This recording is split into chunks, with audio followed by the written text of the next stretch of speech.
Welcome, esteemed listeners, to a journey through time, a gentle exploration of one of history's most enduring and enigmatic entities, the Holy Roman Empire. As the soft light of twilight fades and the world outside settles into slumber, we invite you to drift with us through centuries, tracing the intricate tapestry of power, faith, and ambition that wove this unique political body into the very fabric of European civilization.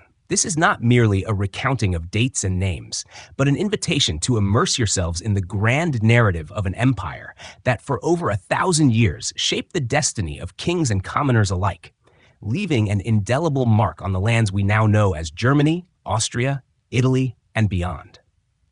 Imagine, if you will, a vast landscape stretching from the windswept coasts of the North Sea to the sun-drenched plains of Italy, from the rugged mountains of the Alps to the meandering rivers of the Rhineland. This was the stage upon which the Holy Roman Empire unfolded its drama. It was an empire unlike any other, neither holy nor Roman, nor an empire in the conventional sense, as the Enlightenment philosopher Voltaire famously quipped. And yet, for all its complexities and contradictions, it was a force of immense historical significance, a beacon of continuity in a fragmented world, and a crucible in which modern Europe was forged. Our journey begins not with a sudden birth, but with a slow, organic growth rooted in the fading echoes of the Roman Empire. Picture the grandeur of ancient Rome, its legions marching across continents, its laws governing vast populations, its emperors reigning supreme. Even after its western half crumbled in 476 AD, the idea of Rome, its legacy of order and universal rule, continued to resonate.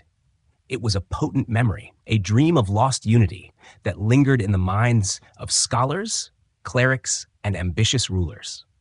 This longing for a restored Roman order would provide the fertile ground from which the Holy Roman Empire would eventually sprout. As we gently traverse the centuries, we will encounter figures of immense stature. Charlemagne, the mighty Frankish king, who on Christmas Day in the year 800 was crowned emperor by the Pope in Rome, signaling a profound rebirth of imperial ambition in the West.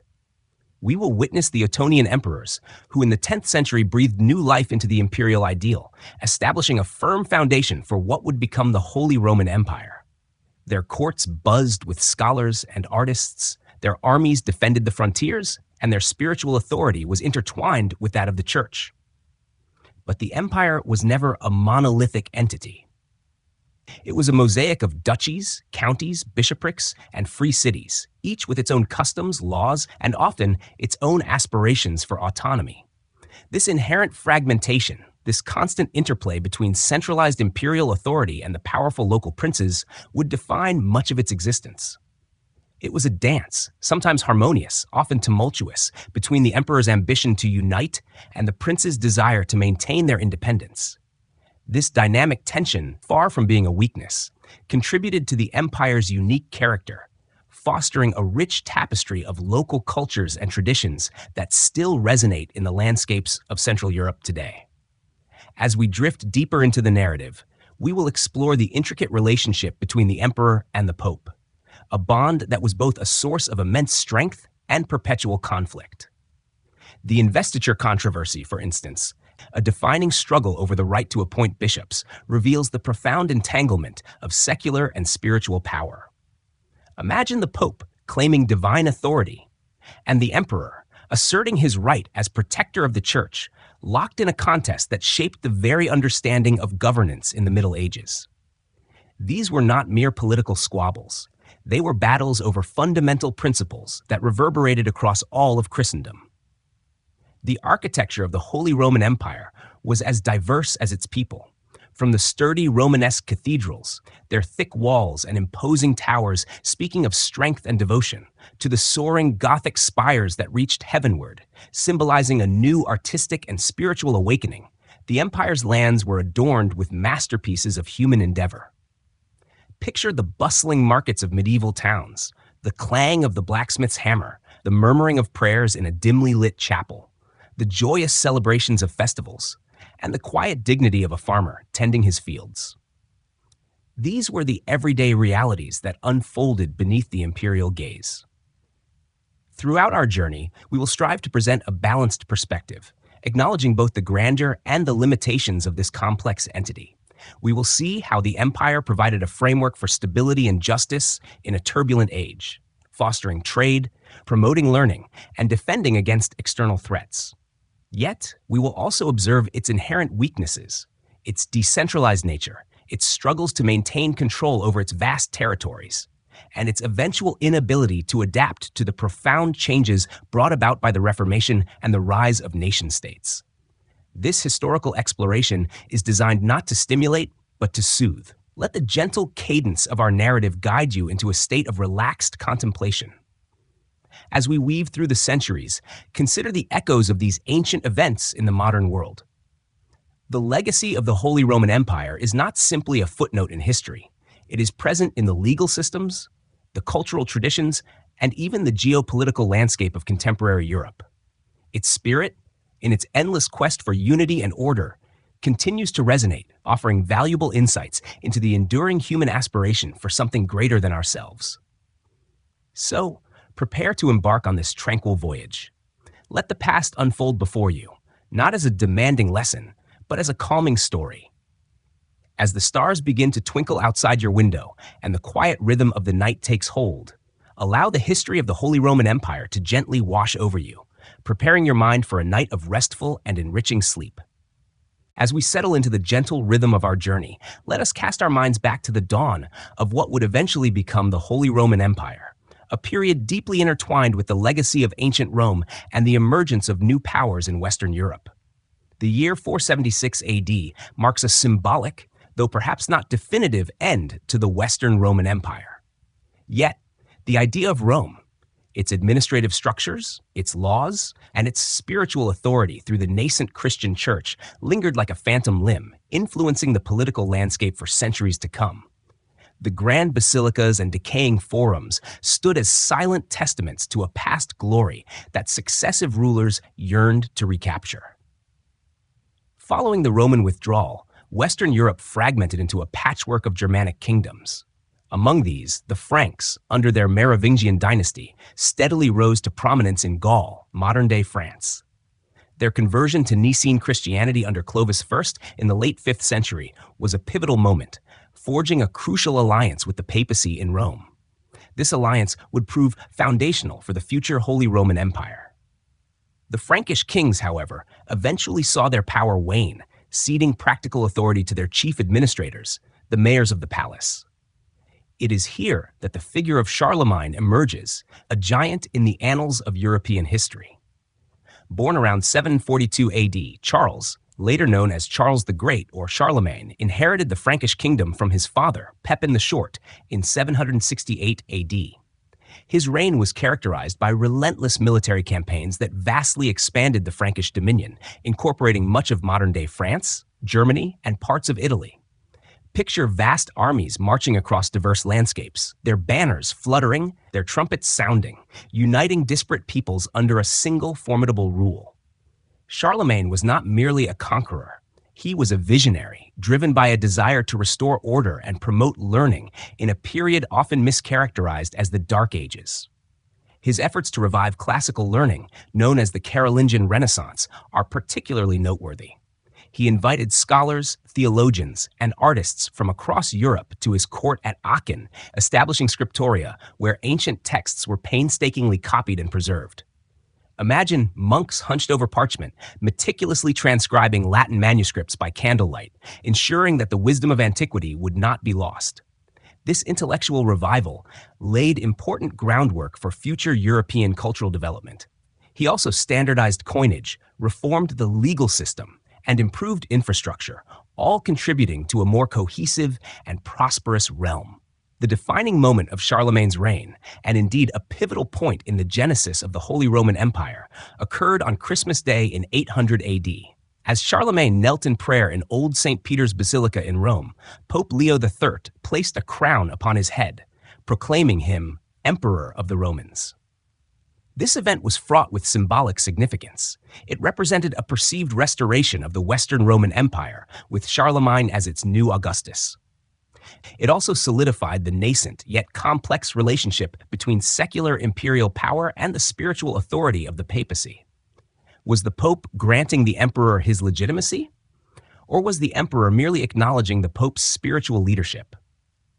This question would echo through centuries, becoming a recurring source of tension and conflict.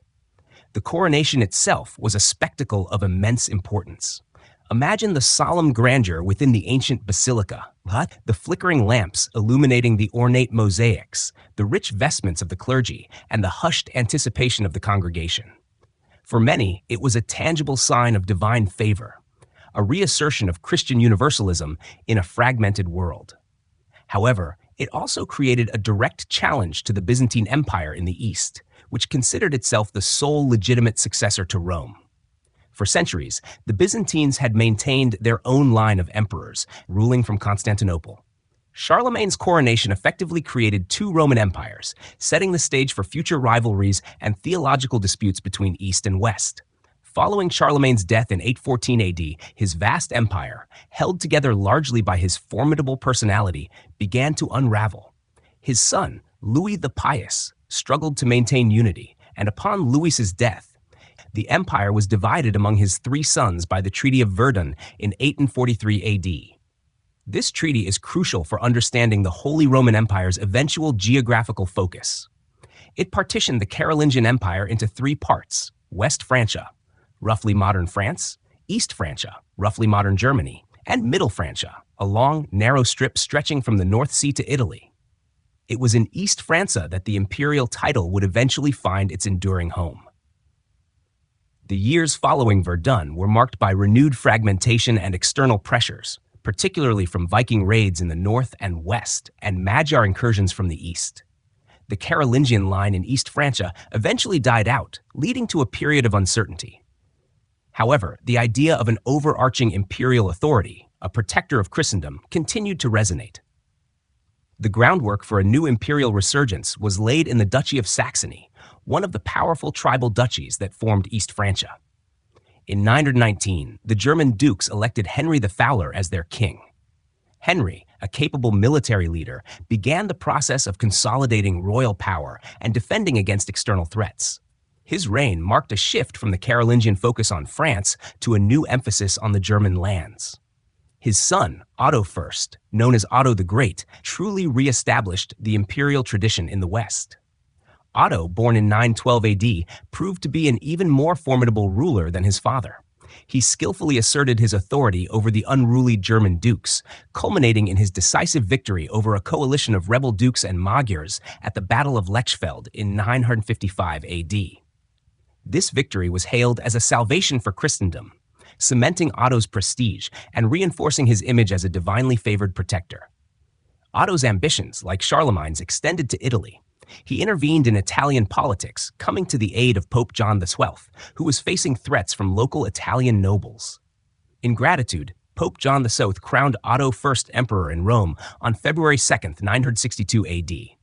This event is often considered the true beginning of the Holy Roman Empire as a distinct entity, marking the imperial title's firm establishment within the German monarchy.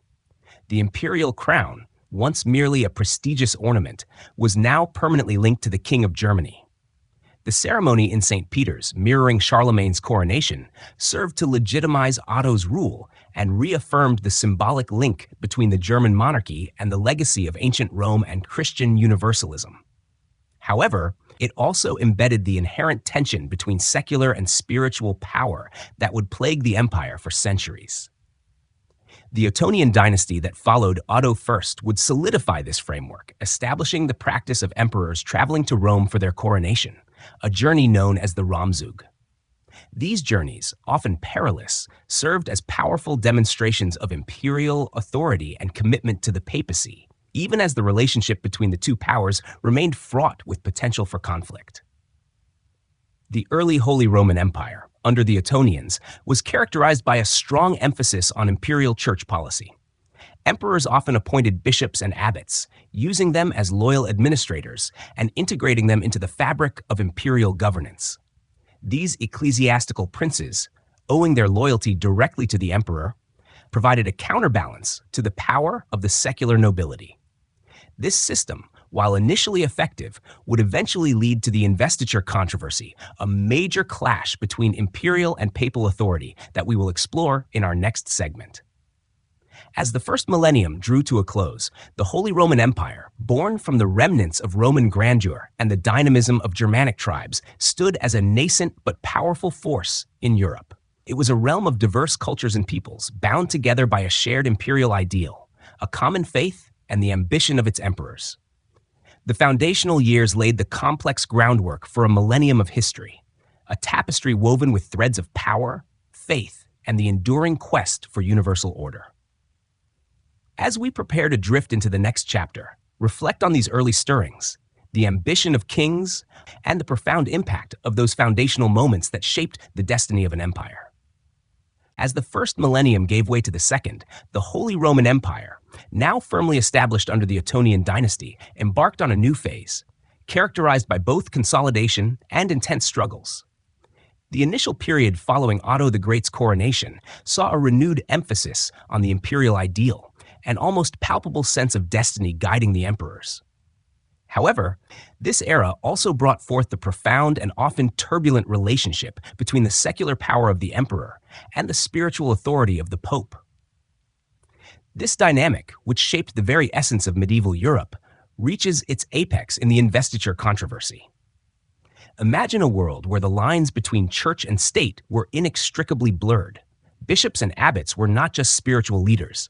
They were also powerful landowners, military commanders, and key administrators within the empire. They controlled vast estates, raised armies, and often advised the emperor directly. Their loyalty was therefore crucial for imperial governance.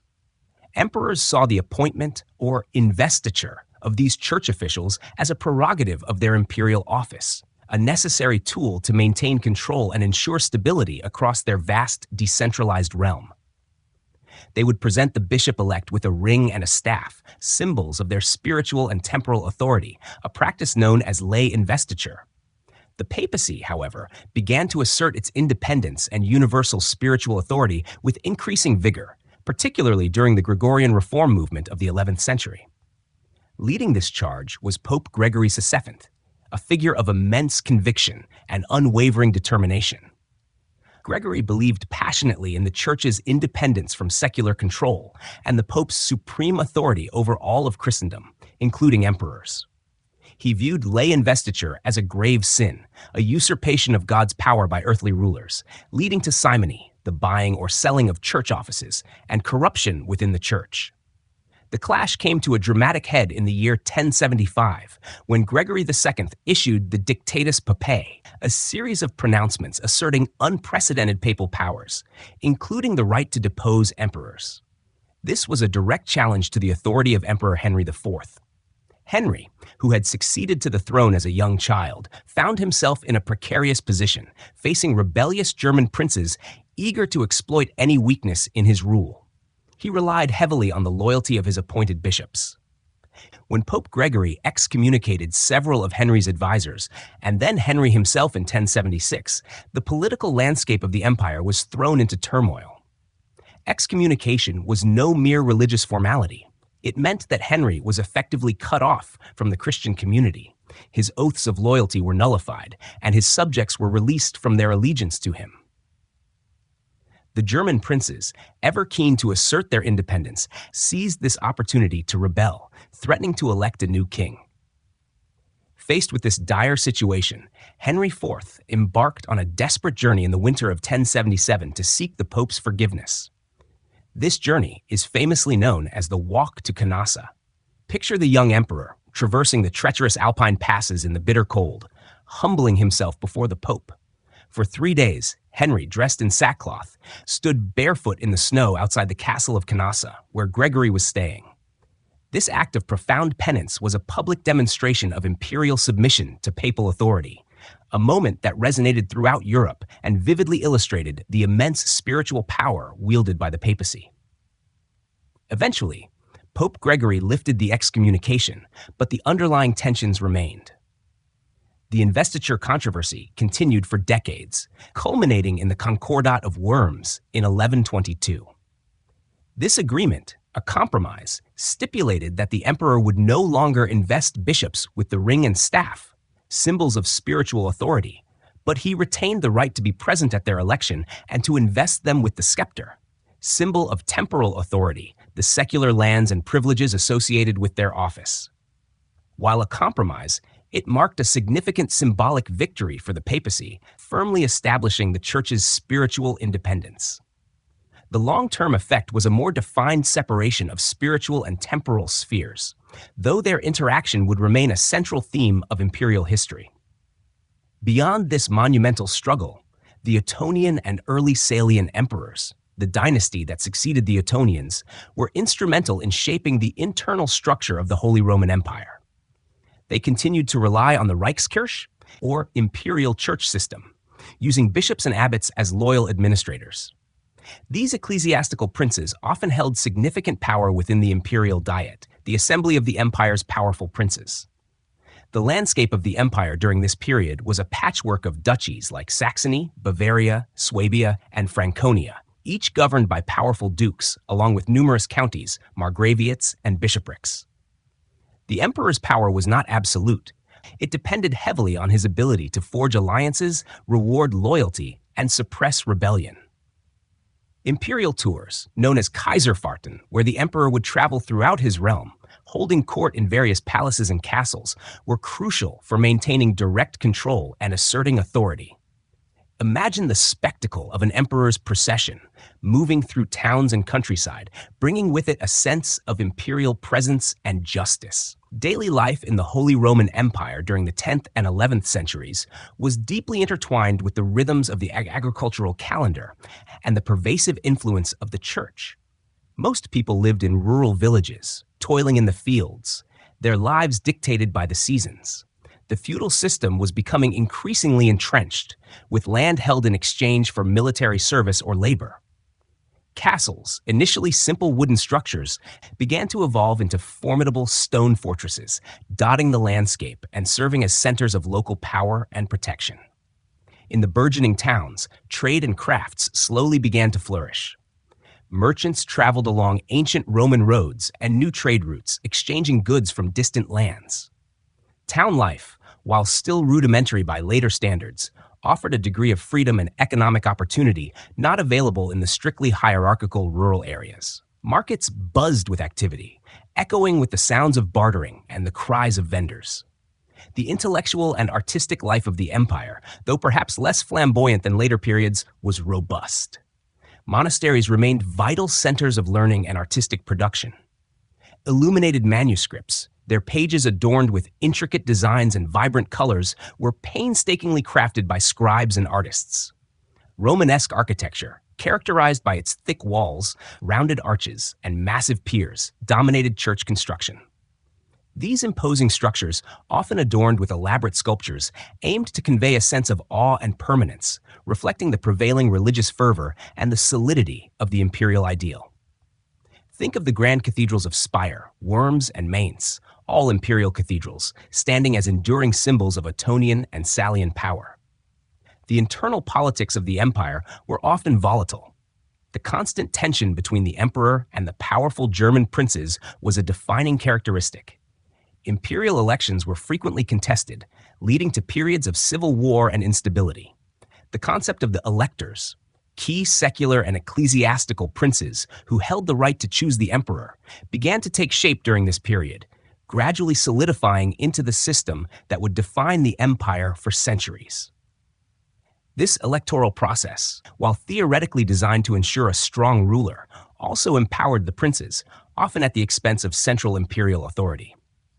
The Salian dynasty, which succeeded the Ottonians in 1024, continued many of the policies of their predecessors, but also faced new challenges. Emperor Henry III, a particularly powerful Salian ruler, managed to assert strong control over the papacy, even deposing several popes. However, his very success contributed to the later papal reaction under Gregory VII, demonstrating the cyclical nature of the power struggle. As the 12th century approached, the Holy Roman Empire stood at a crossroads. The investiture controversy, while seemingly resolved, had fundamentally altered the relationship between spiritual and temporal power, creating a more clearly defined, though still intertwined, sphere for each. The internal dynamics, with powerful regional princes and a growing emphasis on the electoral process, laid the groundwork for future challenges to imperial authority. Yet the imperial idea, the dream of a universal Christian empire rooted in the legacy of Rome, continued to inspire and guide the rulers who held the imperial crown. This period, therefore, was one of crucial development, where the foundations of a unique political entity were laid, setting the stage for the glorious and tumultuous era of the Hohenstaufen emperors. As we journey further into the heart of the Holy Roman Empire, we arrive at a period widely considered its zenith of power and cultural flourishing, the era of the Hohenstaufen dynasty. This family, emerging in the mid-12th century, would imprint their strong will and grand vision upon the empire, pushing the boundaries of imperial authority while simultaneously battling the forces that would eventually contribute to its decline. This was an age of formidable emperors, soaring Gothic cathedrals, and epic clashes between temporal and spiritual might. The Hohenstaufens, originally dukes of Swabia, ascended to the imperial throne with Conrad III in 1138, but it was his nephew, Frederick I, known as Barbarossa, meaning red beard, who truly ushered in the Golden Age. Crowned emperor in 1155, Barbarossa was a figure of immense charisma, military prowess, and unwavering belief in the universal mission of the empire. Imagine a man of striking appearance with his distinctive red beard, radiating authority and embodying the chivalric ideals of his age. His ambition was to restore the empire to the glory of ancient Rome and the powerful Carolingian era, pursuing what he called the Renovatio Imperii Romani, the renewal of the Roman Empire. Barbarossa's reign was largely defined by his relentless efforts to assert imperial authority, particularly in Italy. The wealthy and increasingly independent city-states of northern Italy, such as Milan, Florence, and Venice, fiercely guarded their autonomy and resisted imperial control. These communes, bustling with merchants, artisans, and burgeoning civic pride, saw themselves as republics, not subjects of an emperor. Barbarossa led numerous expeditions, or Raumzüge, across the Alps into Italy, aiming to reassert imperial rights and extract tribute. These campaigns were often brutal, marked by sieges and the destruction of cities, as seen in the infamous sack of Milan. However, the Italian cities, often supported by the papacy, formed the Lombard League to resist imperial domination. The decisive moment came at the Battle of Legnano in 1176, where the heavily armed imperial knights were decisively defeated by the disciplined infantry of the Lombard League. This was a stunning blow to imperial prestige and marked a turning point in Barbarossa's Italian policy. He was forced to acknowledge the autonomy of the Italian cities through the Peace of Constance in 1183, though they still technically remained part of the empire. This peace, while a concession, also demonstrated Barbarossa's pragmatism and ability to adapt. Back in Germany, Barbarossa worked to consolidate imperial power by judiciously granting privileges and territories to loyal princes, while simultaneously asserting his feudal overlordship. He faced challenges from powerful German princes, most notably Henry the Lion, Duke of Saxony and Bavaria, a rival whose vast territories and independent spirit threatened imperial unity. Barbarossa eventually defeated Henry, confiscating his vast lands and significantly weakening princely power, at least temporarily.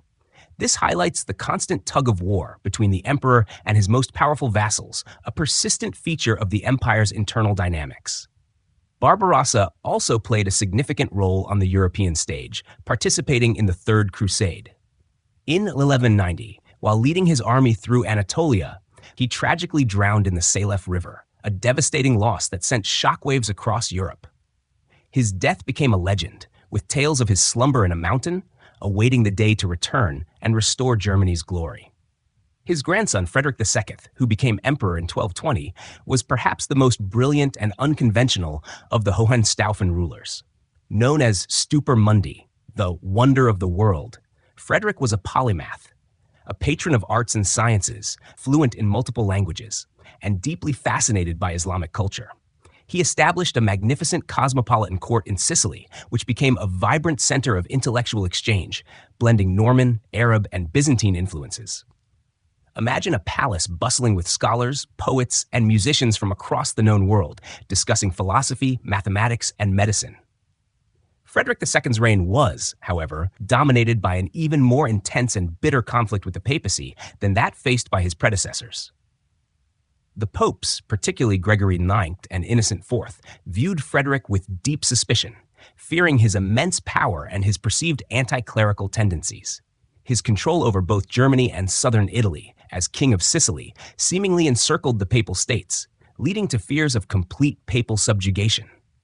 Frederick's controversial decision to delay his participation in a crusade, and his subsequent successful diplomatic rather than military acquisition of Jerusalem during the Sixth Crusade, further infuriated the popes, who excommunicated him multiple times. The conflict between Frederick II and the papacy escalated into a total war of propaganda, excommunications, and open warfare. The popes even preached crusades against him, a shocking development that pitted Christian against Christian. This prolonged and destructive struggle ultimately exhausted both the empire and the papacy, weakening the imperial office in Germany. Frederick II spent much of his reign in Italy, focusing on his Sicilian kingdom and Italian affairs, which further alienated the German princes who felt neglected. His attempts to impose a more centralized administration in Germany often met with resistance, and he made significant concessions to the German princes, such as the Statutum in Favorum Principum in 1232, which further entrenched their territorial powers. The death of Frederick II in 1250 marked the beginning of the end for the Hohenstaufen dynasty and plunged the Holy Roman Empire into a period of profound crisis known as the Interregnum, 1254 to 1273. With no strong emperor to provide central authority, the empire fractured further. Powerful princes, dukes, and archbishops, along with burgeoning free cities, asserted their independence, often engaging in fierce feuds and territorial disputes. The imperial crown became largely meaningless, passed between various claimants who had little real power. This period saw a significant decline in imperial authority and a rise in local power structures. Despite the political turmoil, the Hohenstaufen era was a time of remarkable cultural and artistic achievement. This period witnessed the flourishing of Gothic architecture across the empire. Imagine towering cathedrals like Cologne Cathedral, their intricate stained glass windows bathing the interiors in kaleidoscopic light, their soaring vaults reaching skyward, expressing a profound spiritual aspiration. These architectural marvels were the result of immense communal effort, requiring generations of skilled craftsmen, masons, sculptors, glaziers, to bring them to life. Chivalry and courtly culture also reached their peak. The Minnesänger, lyric poets and singers, composed beautiful songs of love and heroism, performed in the courts of nobles. Famous epic poems like the Nibelungenlied were written down, preserving ancient Germanic legends. Daily life in the empire, particularly for the nobility, was increasingly defined by elaborate court rituals, tournaments, and hunting. The peasantry, however, continued their arduous labor, their lives largely unchanged, though they too would have been touched by the presence of castles and the occasional imperial procession. The growth of cities also continued, driven by increasing trade and craft production. Cities like Nuremberg, Augsburg, and Lübeck grew into significant economic and political centers, often forming leagues, such as the Hanseatic League in the north, to protect their commercial interests. These urban centers, often granted imperial charters, developed their own laws and self-governance, further contributing to the empire's decentralized nature. The legacy of the Hohenstaufens is complex. They represented the last serious attempt to create a truly centralized, universal empire in the medieval West, but their very ambition, particularly in Italy, ultimately weakened their power base in Germany. The prolonged struggle with the papacy, which became increasingly political and less spiritual, exhausted both institutions and left the imperial office severely diminished. The interregnum that followed saw the German princes solidify their power, setting the stage for an empire that would increasingly become a loose confederation of largely independent states, rather than a unified realm. As we reflect on this era of grand ambition and ultimate fragmentation, we prepare to witness the continued evolution of the empire, shaped by the enduring power of its constituent parts. As the echoes of the Hohenstaufen era faded and the long, tumultuous period of the interregnum finally drew to a close, the Holy Roman Empire entered a new phase, one defined by a marked shift in power dynamics. The idea of a strong, centralized imperial authority, so vigorously pursued by the Hohenstaufens, increasingly gave way to the growing autonomy of the constituent states, and, most significantly, the consolidation of power in the hands of the imperial electors. This period, often characterized by a decentralized political landscape, laid the groundwork for the empire's unique future, a loose confederation rather than a unified kingdom. The interregnum, 1254 to 1273, a period without a universally recognized emperor, had profoundly altered the imperial landscape. Regional princes, dukes, and archbishops had seized the opportunity to consolidate their own territories and rights, building formidable local power bases.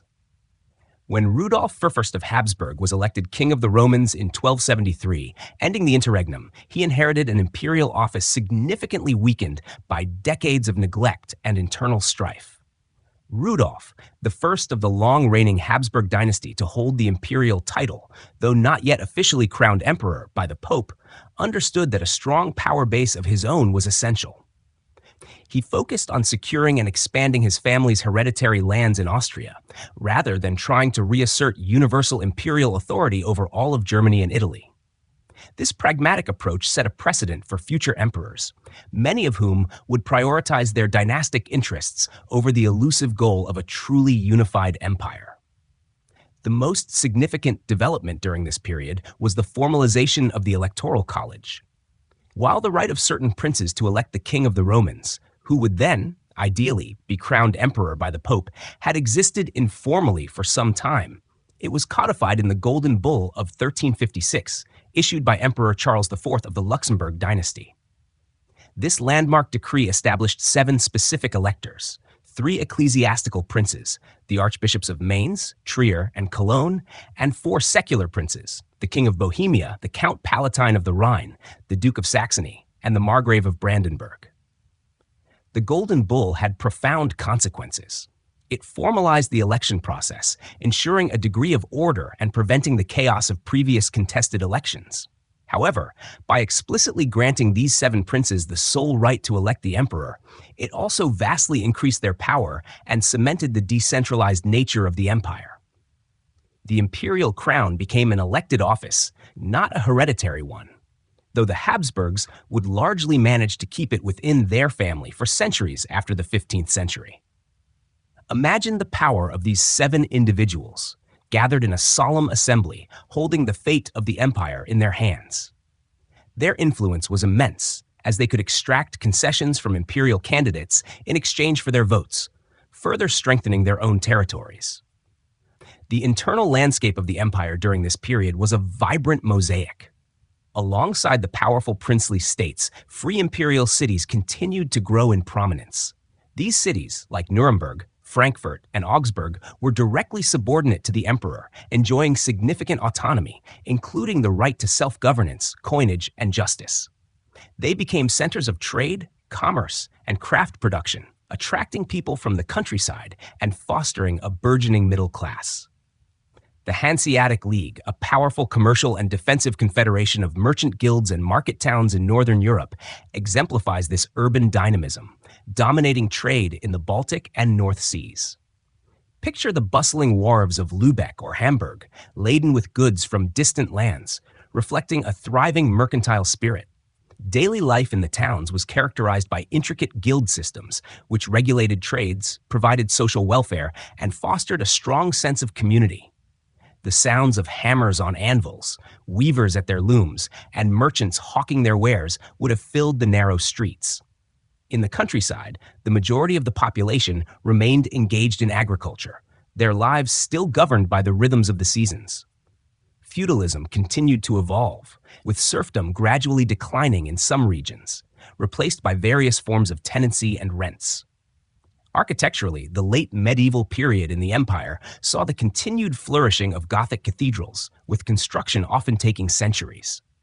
The sheer scale and intricate detail of these structures, like the ongoing work at Cologne Cathedral or the Frauenkirche in Nuremberg, stand as testaments to collective devotion and artistic mastery. Town halls, guild houses, and private residences also adopted Gothic styles, reflecting the growing wealth and civic pride of the urban centers. Imagine the elaborate facades and soaring spires, piercing the skyline of medieval German towns. The intellectual life of the empire was also vibrant. Universities, such as those founded in Prague 1348, Vienna 1365, and Heidelberg 1386, emerged as crucial centers of learning, attracting scholars and students from across Europe. These institutions played a vital role in the transmission of knowledge, the development of law and theology, and the training of imperial and princely administrators. Think of the intense debates in lecture halls, the scribes diligently copying texts, and the intellectual ferment that characterized these early universities. The 14th and 15th centuries were not without their challenges. The Black Death, which swept across Europe in the mid-14th century, devastated populations, leading to severe economic disruption and social upheaval. The empire also faced internal conflicts, such as the Hussite Wars in Bohemia, early 15th century, a protracted religious and military conflict sparked by the reformist ideas of Jan Hus. These wars, which pitted imperial and crusader armies against the Hussite forces, highlighted the growing religious tensions that would later explode during the Reformation.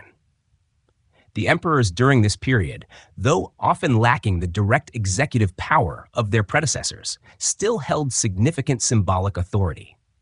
They were the theoretical head of Christendom, the arbiter of disputes, and the convener of the imperial Diet, Reichstag, the legislative body of the empire, where princes, electors, and imperial cities would gather to discuss imperial policy, legislation, and taxation. These gatherings, often grand affairs held in various imperial cities, were crucial for coordinating actions across the diverse realm, even if their decisions were often difficult to enforce. The shift in power from emperor to princes meant that the empire's external policy often reflected the collective interests of its most powerful members rather than a unified imperial agenda. Dynastic politics became increasingly important as ruling families like the Luxembourgs, Wittelsbachs, and eventually the Habsburgs vied for influence and the imperial crown. The acquisition of strategic territories through marriage and inheritance became a key strategy for enhancing a dynasty's power base, often more so than direct military conquest. As the 15th century progressed, the Habsburg family began to establish a near monopoly on the imperial crown. Frederick III, who reigned from 1440 to 1493, held the imperial title for over 50 years, though his reign was often characterized by cautious policies and a focus on consolidating his family's position. It was under his successor, Maximilian I, often called the Last Knight, that the empire saw a period of attempted reform and adaptation to the changing political landscape of early modern Europe. Maximilian, a master of dynastic marriages, famously quipped, "Let others wage wars. You, happy Austria, marry." His marriage policies, particularly that of his son Philip the Handsome to Joanna of Castile, laid the groundwork for the vast Habsburg Empire that would dominate Europe in the 16th century, bringing Spain, its vast overseas territories, and Burgundy under Habsburg control. Maximilian also attempted to implement significant institutional reforms within the empire, known as the Imperial Reform. These included the establishment of the Reichskammergericht, Imperial Chamber Court, and the Reichshofrat, Aulic Council, intended to provide judicial recourse and administer justice across the empire. He also tried to create a more effective imperial army and a common imperial tax, the common penny, though these reforms were often met with resistance from the princes, who guarded their fiscal autonomy jealously. While not entirely successful in centralizing power, these reforms did create more enduring imperial institutions.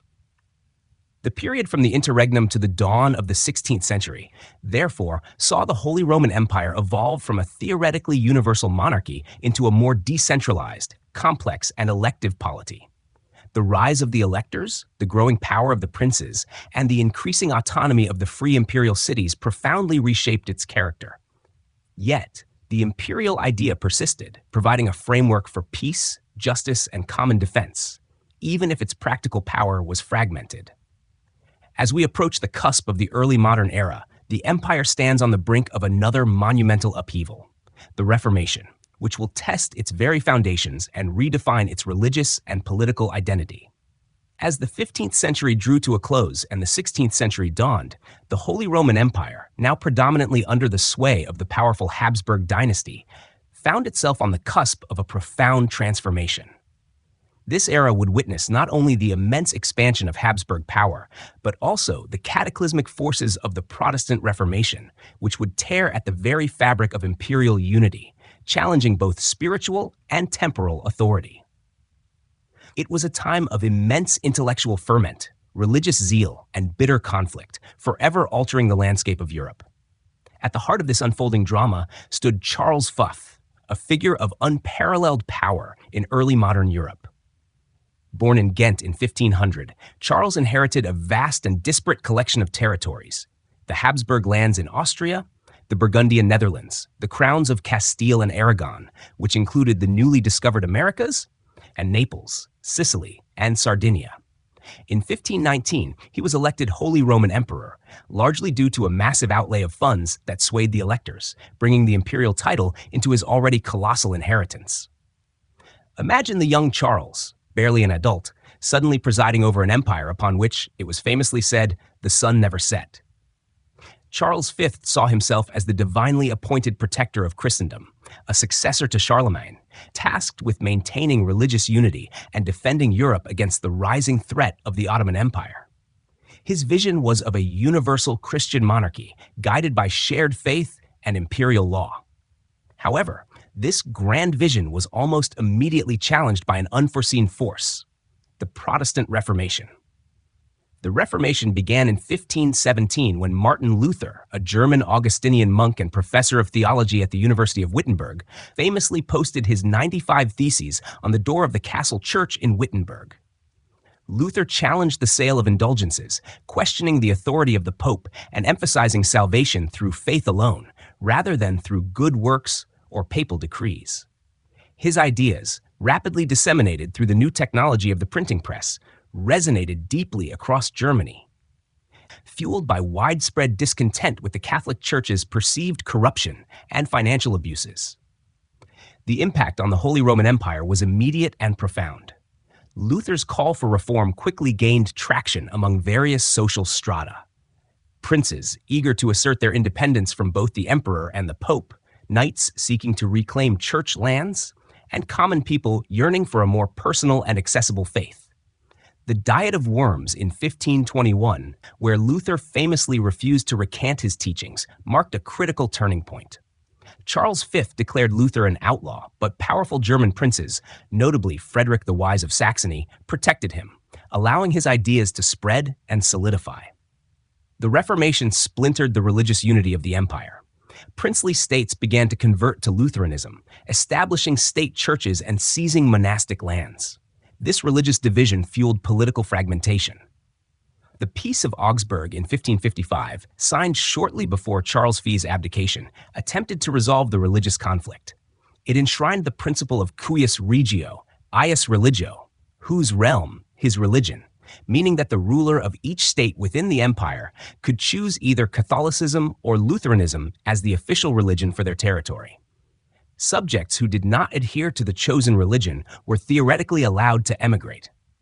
This agreement, while bringing a temporary end to open religious warfare, formally recognized religious division within the empire, further weakening imperial authority and entrenching the power of the individual princes. Daily life in the empire during this period was dramatically affected by these changes. Imagine towns where churches, once Catholic, were now stripped of their images and altars. Sermons preached in the vernacular German instead of Latin. In some regions, iconoclasm, the destruction of religious images, occurred. Peasants, inspired by Luther's calls for spiritual freedom, also sought social and economic liberation, leading to the brutal German Peasants' War of 1524-1525. Though Luther himself condemned the uprising, the rebellion, rooted in deep-seated grievances against feudal lords and demanding social justice, was brutally suppressed by the princes, both Catholic and Protestant. Charles V, despite his vast resources, was constantly engaged in multiple conflicts across his sprawling empire. He fought numerous wars against France, vying for supremacy in Italy and over border territories. He was also deeply preoccupied with the growing threat of the Ottoman Empire. Sultan Suleiman the Magnificent led Ottoman armies deep into Central Europe, besieging Vienna in 1529 and threatening the very heart of the Holy Roman Empire. This external pressure often forced Charles to make concessions to his Protestant princes in Germany, as he needed their military support against the Ottomans and the French. The architecture of the 16th century in the empire saw a gradual transition from the late Gothic to the emerging Renaissance style. While soaring Gothic cathedrals continued to be built, especially in northern Germany, southern Germany and Austria began to adopt Italianate influences, with more classical proportions, rounded arches, and elaborate ornamentation. Imperial residences, like the Hofburg in Vienna or the Fugger houses in Augsburg, reflected this new aesthetic, emphasizing symmetry and classical motifs. Culturally, the printing press revolutionized the dissemination of ideas. Beyond Luther's theological works, the press enabled the widespread circulation of humanist texts, scientific treatises, and vernacular literature. Figures like Erasmus of Rotterdam, though not directly part of the Reformation, significantly influenced the intellectual climate with his calls for church reform and emphasis on classical learning. The development of various Protestant confessions, including Calvinism, which gained traction in some imperial territories, further diversified the religious landscape beyond the simple Catholic-Lutheran divide. The later 16th century, after Charles V's abdication in 1556, he divided his empire, giving the Spanish and Burgundian lands to his son Philip II, and the imperial title and Austrian lands to his brother Ferdinand I, saw a period of uneasy peace under the terms of the Peace of Augsburg. However, underlying tensions continued to simmer. The principle of cuius regio, eius religio, did not account for the rights of religious minorities within a state, and Calvinism was not recognized, leading to ongoing religious friction. The formation of the Protestant Union and the Catholic League in the early 17th century demonstrated the deep divisions that still ran through the empire, effectively creating two armed camps. The structure of the empire remained fundamentally decentralized. The imperial diet, now divided into three colleges, electors, princes, and imperial cities, continued to meet, but its effectiveness was often hampered by the deep religious and political divisions among its members. The emperor's authority depended more on his dynastic power and diplomatic skill than on a centralized imperial bureaucracy. The Habsburg emperors, while holding the prestigious imperial title, often found their primary focus on managing their vast hereditary lands and defending them against Ottoman incursions. As we conclude this chapter, reflect on the monumental shifts of the 16th century. The Holy Roman Empire, once envisioned as a universal Christian monarchy, was irrevocably fractured by the Reformation. The rise of powerful, independent princes, now able to choose the religion of their states, fundamentally altered the balance of power within the empire. The stage was set for an even greater conflagration, as these religious and political tensions would inevitably erupt into the devastating conflict that would define the next century, the 30 Years' War, a struggle that would push the Holy Roman Empire to its very limits. As our journey through the Holy Roman Empire draws to a close, we arrive at its final, tumultuous chapters. The delicate balance established by the Peace of Augsburg proved to be fragile, and the unresolved religious and political tensions of the 16th century would inevitably erupt into a catastrophic conflict that would fundamentally reshape the empire and the entirety of Europe, the 30 Years' War, 1618 to 1648. This devastating struggle, initially a religious civil war within the empire, escalated into a continent-wide conflict, drawing in major European powers and leaving an indelible mark on the landscape and psyche of Central Europe. The war began in Bohemia in 1618 with the infamous defenestration of Prague, an act of rebellion by Protestant Bohemian nobles against the Catholic Habsburg Emperor Ferdinand II, who sought to reimpose Catholicism. This seemingly localized incident quickly spiraled into a wider conflict. The initial phase of the war saw the Catholic Habsburgs, supported by the Catholic League, gain significant victories, particularly at the Battle of White Mountain, 1620, which crushed the Bohemian revolt. Emperor Ferdinand II, a zealous Catholic, used these successes to try and reassert imperial authority and re-Catholicize the empire, issuing the Edict of Restitution in 1629. which aimed to restore church lands secularized since 1552. This aggressive policy, however, alienated many Protestant princes and even some Catholic ones who feared imperial overreach. The war then entered new phases as foreign powers intervened, transforming it from an internal imperial conflict into a broader European struggle.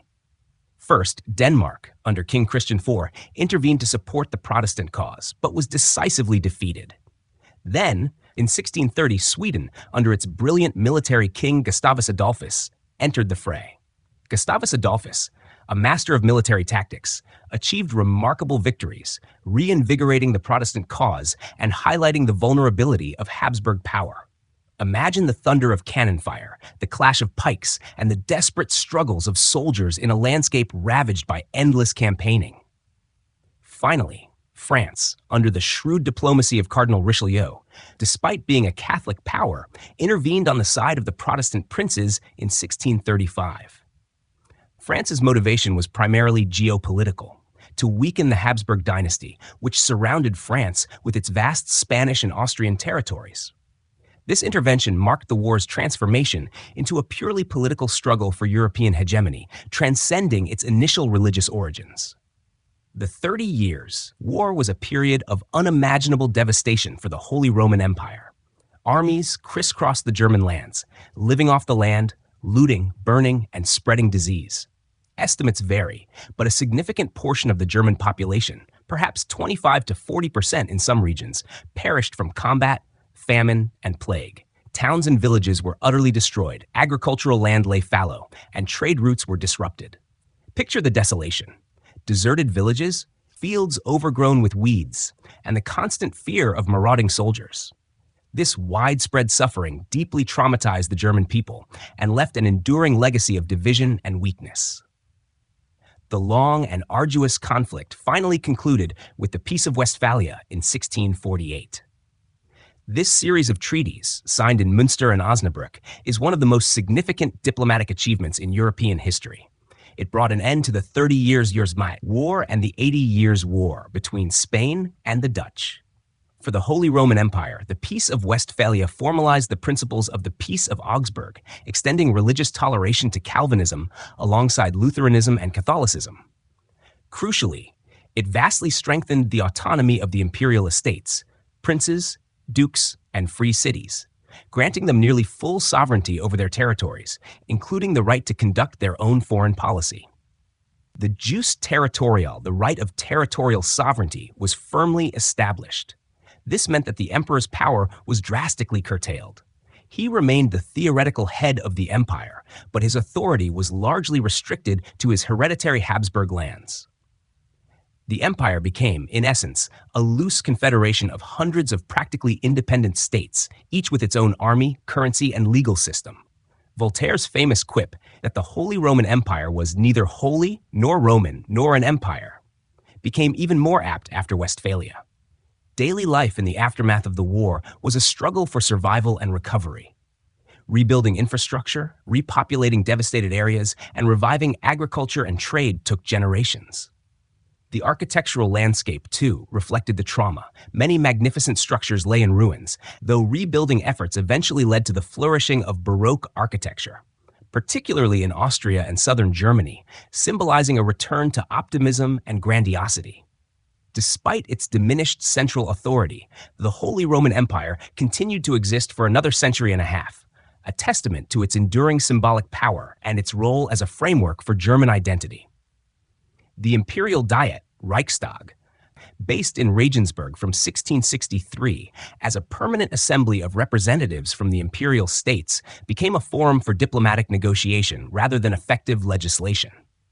It was a place where princes, electors, and city representatives debated matters of common concern, though real power lay with the individual states. The 18th century saw the rise of new powerful states within the empire, notably Prussia under the Hohenzollerns.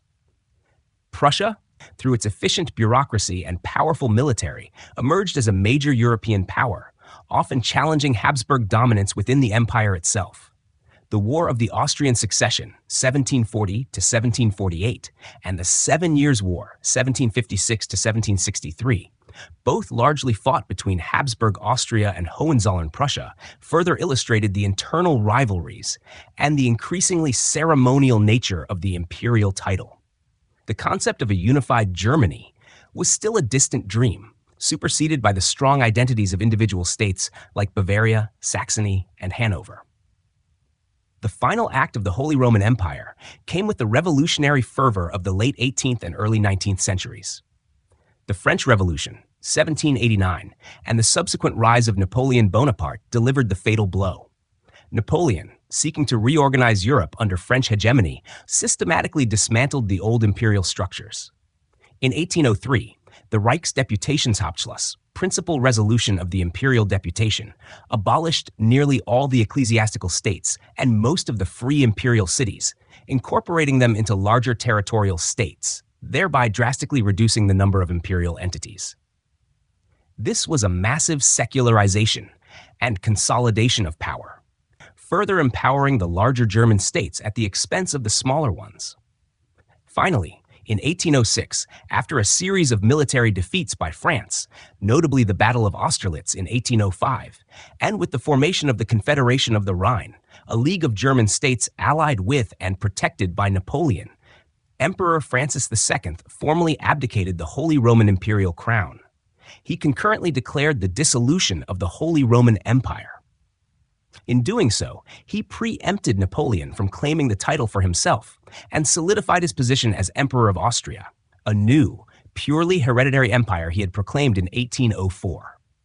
Thus, after over 1,000 years of existence, the Holy Roman Empire, a unique and complex political entity that had shaped the course of European history, passed into memory. Its demise marked the end of a long-held ideal of a universal Christian empire in the West and ushered in a new era dominated by nation-states and shifting balances of power. Its legacy, however, is enduring. The Holy Roman Empire left behind a rich tapestry of cultural heritage, from its magnificent cathedrals and castles to its intricate legal traditions and political concepts. It fostered the development of distinct regional identities within Germany, contributing to the rich diversity of German culture. It laid the groundwork for modern international law through the Peace of Westphalia.